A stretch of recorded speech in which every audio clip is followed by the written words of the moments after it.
It's time to get to the truth.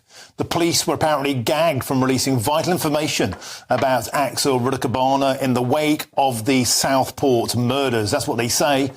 But according to reports, Merseyside police had wanted to provide details about the killer's background, but were warned not to do so by the Crown Prosecution Service. Well, this revelation comes after Keir Starmer admitted that he did withhold information about the terrorist links of Axel Rudakabana from the public, but denied he was part of a cover-up.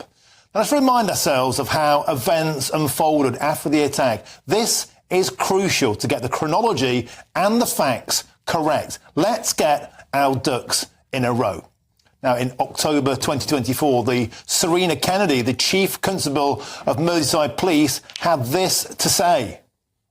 At this time, counter-terrorism policing has not declared the events of the 29th of July a terrorist incident. I recognise that these new charges may lead to speculation. The matter for which Axel Rudakabana has been charged under the Terrorism Act does not require motive to be established. Now, correction, that was July 2024, the day after, actually, the triple killing. The day after the triple killing, Merseyside police went to the press and said this was not a terrorist attack. Now, meanwhile, the Deputy Prime Minister, Angela Rayner, said the suggestion that the Southport attack was terror-related was fake news.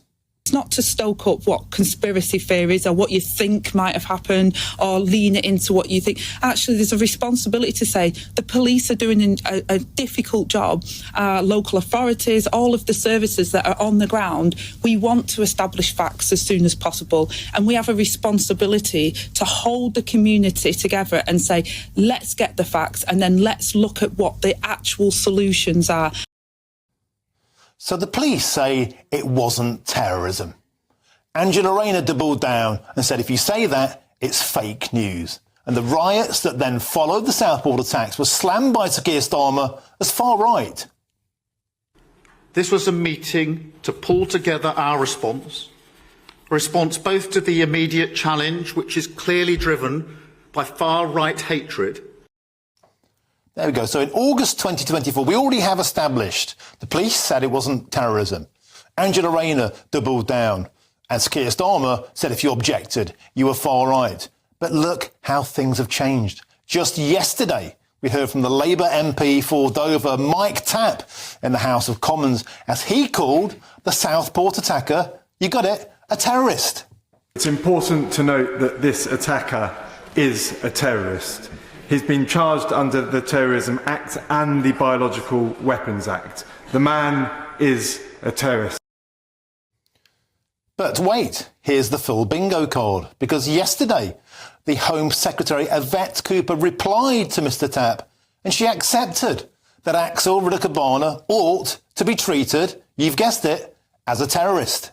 Because this man has been charged under the Terrorism Act and has pleaded guilty to a terrorist offence, I can confirm he will be treated as a terrorist offender in prison as well. So what a journey. We've gone from this absolutely was not terrorism, and if you say it is, then it's fake news, to the Home Secretary confirming the day before the judge passes his ruling tomorrow, actually, it's terrorism. Clear?